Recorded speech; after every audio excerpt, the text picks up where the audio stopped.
The Aztec Empire was literally built on human flesh. Imagine waking up every morning knowing you could be the god's breakfast. And that's not a metaphor. At the heart of Tenochtitlan, human sacrifice was a daily norm. But what's disturbing is that they didn't do it out of pleasure or madness. They did it so the sun wouldn't go out literally. According to their worldview, the gods needed beating human hearts to keep the universe running. Without them, the sun would stop, the earth would die, and with it, all of us. But what began as a religious belief eventually turned into a sacrifice industry so massive it would make the Roman Colosseum look like a playground. During the rededication of the Great Temple in 1487, it was said that 80,000 people were sacrificed in just 4 days. Although some historians question that number, even the more conservative estimates speak of around 20,000 per year. Either way, something like that could not be called spirituality. These were large-scale massacres and the situation only got worse, because the dead did not disappear in silence. After the horrific sacrificial ritual, their skulls were lined up one by one on structures called zampantly true walls of bone that could hold tens of thousands of human heads. The largest one ever recorded exceeded 100,000 skulls. It was a visual reminder of what happened if you dared to challenge the empire. In Aztec warfare, contrary to popular belief, the goal was not to kill. What was truly valuable was capturing enemies alive. Because a prisoner was far more useful than a corpse. He was an offering, one with a name, a story, and a heart still beating. Warriors who managed to bring back the most captives were treated as heroes. They rose in status, gained land, and sometimes even wives. It was a system in which a man's worth was measured by how many people he could deliver to the knife. And the ritual was something you could never forget. The victims were forced to climb the temple steps. 4 priests held them down. A 5th, wielding a sharp obsidian blade, opened the chest and tore out the heart. Still warm, still beating, the body was thrown down the steps, striking stone after stone until it lay motionless at the base of the temple. And that was only the beginning. Some bodies were flayed. Their skin was worn by priests as ceremonial garments. Others were dismembered, and their bones were turned into relics. But nothing went to waste. There was ritual cannibalism. The elite, and only the elite, ate the arms and thighs of the sacrificed warriors, not out of hunger, but for power. Eating the enemy's flesh was believed to transfer his strength. The common people, meanwhile, made do with corn. But what is truly disturbing about all of this is that not everyone who was sacrificed was a warrior. Children were considered sacred offerings, especially to Tlaloc, the god of rain. The Aztecs believed that their tears brought storms. Because of this, before the sacrifice, they were deliberately made to cry. Some were drowned, others were burned alive, and if a child had any deformity, their value increased. It was considered an honor to be born with a defect. It meant you were special in death. Behind the devotion, there was also a strategy. The Aztec Empire ruled over dozens of regions, and those regions were forced to send people to be sacrificed. It was a system of control of fear, spiritual domination, and political power, because you didn't just lose battles. You also lost your children. That was how loyalty was enforced. But when Hernan Cortes arrived in 1519, he did not come alone. He brought with him all those peoples who hated the Aztecs from the depths of their hearts. They had seen their friends, children, and brothers die among the stones of the temple. Now they wanted revenge. In 1521, Tenochtitlan fell, and what the Spaniards saw marked them for life. Structures holding thousands of skulls, temples soaked in blood, and priests still performing sacrifices as the city burned. Cortes and his men were far from saints, but even they, in their own brutality, decided that this massacre had to end. And so, an empire sustained by human hearts was destroyed by betrayal, an epidemic, and a fire that not even the gods could extinguish or perhaps did not wish to. If you lived in Sparta, the moment you were born, a council of elders decided whether you deserved to live. That's not an exaggeration. In Sparta, life began with a judgment. If you were weak, had any deformity, or simply didn't seem strong enough, you were thrown off a cliff. Mount Taygetus was the first and last cradle for thousands of newborns. The logic was simple. Sparta did not raise ordinary citizens. It forged human weapons. And surviving birth was not enough, because if you were male, your real hell began at age 7. At that age, boys were taken from their mothers and thrown into a state training system called the agoge. And no, it wasn't a military camp, it was a factory for killers. They were taught to fight, to endure pain, to survive hunger, and to feel nothing. If they stole food and were caught, they weren't punished for stealing, but for failing. The message was clear. There was no compassion, only competition. And when someone faltered, the punishment wasn't a reprimand, it was a public beating. Sometimes even death, and surviving the training guaranteed nothing. The boys were forced to fight one another with real violence, without restrictions. The weak were given no second chances. It was natural selection, administered by the state. And if you made it to age 20, you officially became a full-time soldier. Even if you got married, you were required to live in barracks with other men until age 30, and marriage wasn't about love, it was about producing more soldiers. Between battles, training, and politics, there was one group that kept everything running behind the scenes. The Helots were the true economic engine of Sparta. Enslaved people who farmed, cooked, built, and cleaned made up around 90% of the population. And Sparta, as you can imagine, didn't have enough guards to control them all, but it had something far more effective: systematic terror. Every year, a ritual war was declared against them.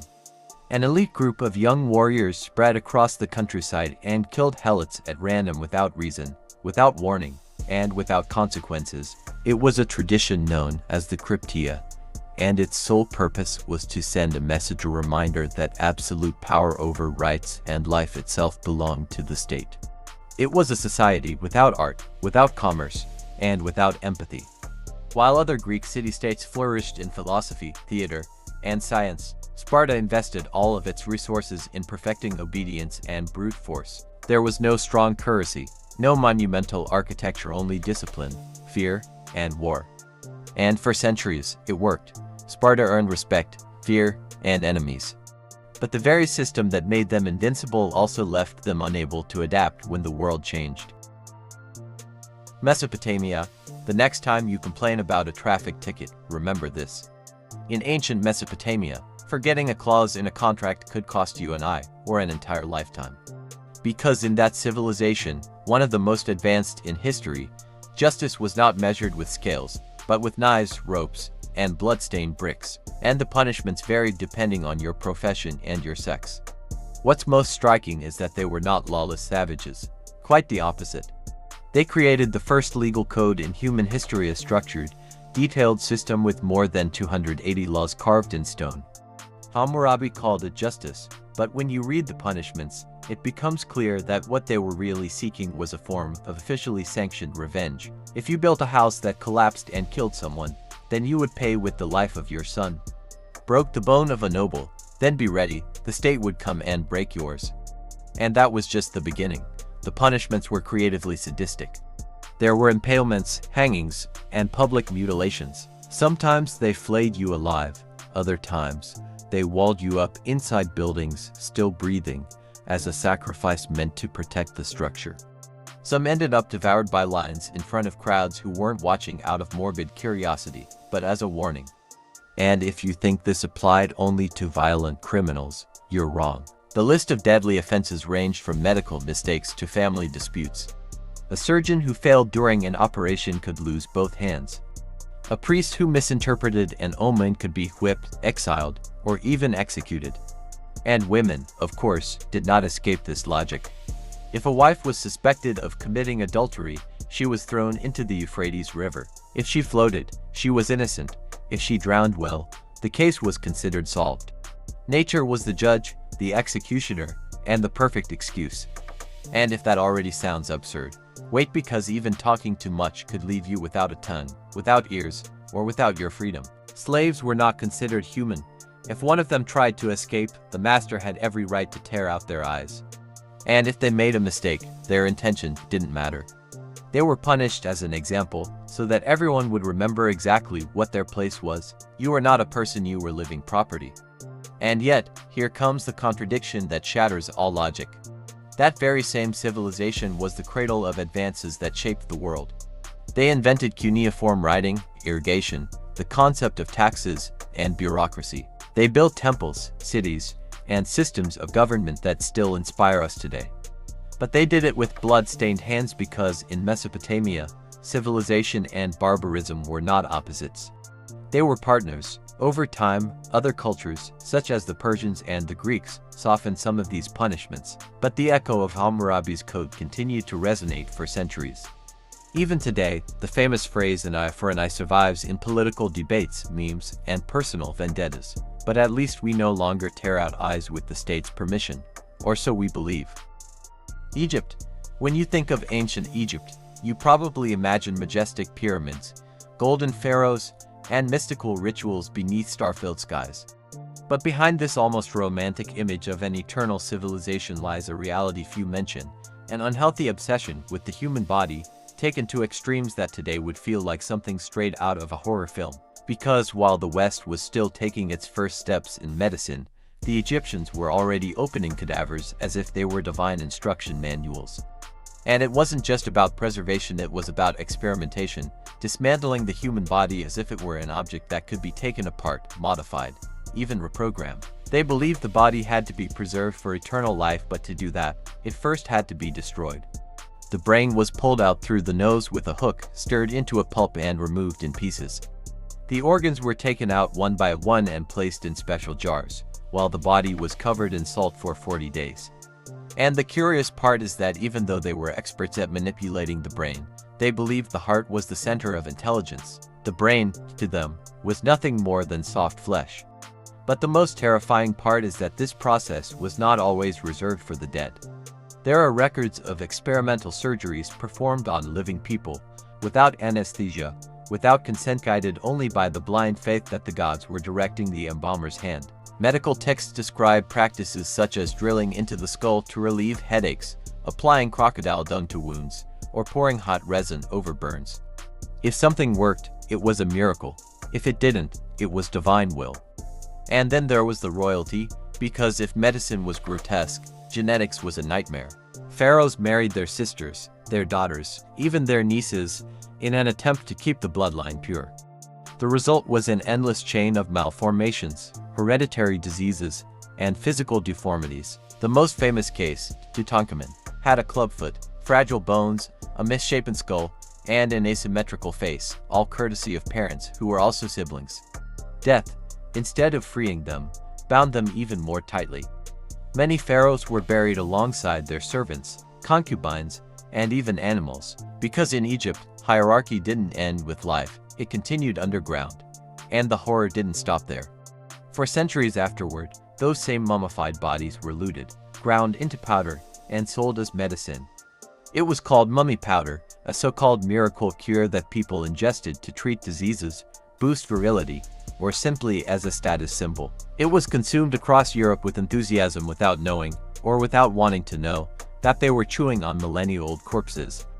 And then there were the accidents of eternity, people who were not intentionally mummified but, because of the dry conditions of their tombs, remained preserved for centuries without decaying bodies with intact skin, visible tattoos, even hair. Death reached them, but it never fully took them away. And when archaeologists found them, they unearthed frozen gazes from people who never imagined they would be seen again. So no, Egypt was not just gold, gods, and wisdom. It was also primitive scalpels, grotesque rituals, and an obsession with immortality so disturbing that it turned the human body into a canvas for its darkest fixations. While they searched for eternal life, they left behind a gallery of horrors that no god dared to erase. The Incas. If you were born with delicate features, a calm gaze, and obedient behavior, you were considered special, but not in the way you might imagine. To the Incas, these traits marked a divine selection for sacrifice.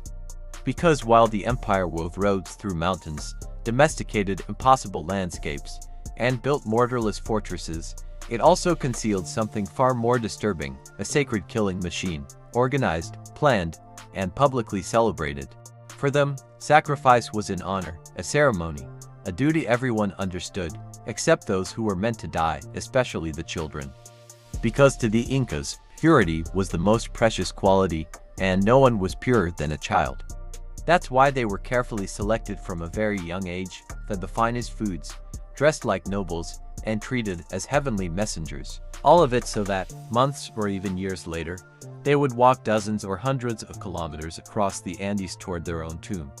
This ritual, known as Capacoca, was carried out when an emperor died, when a natural disaster struck, or simply when a new ruler needed to legitimize his power before the gods. The children were taken to the most hostile places, where the air was barely breathable, and there they were sacrificed. Sometimes, after being drugged with coca leaves and fermented chicha, they were simply left alone to freeze to death.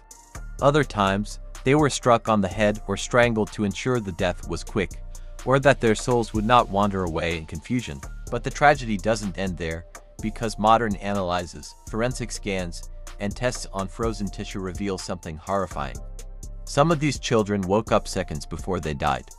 After the effects of the drugs wore off, they regained consciousness. They were lucid, fragile, and fully aware of the fate awaiting them more than 16,000 feet above sea level, surrounded by nothing but the white silence of eternal ice.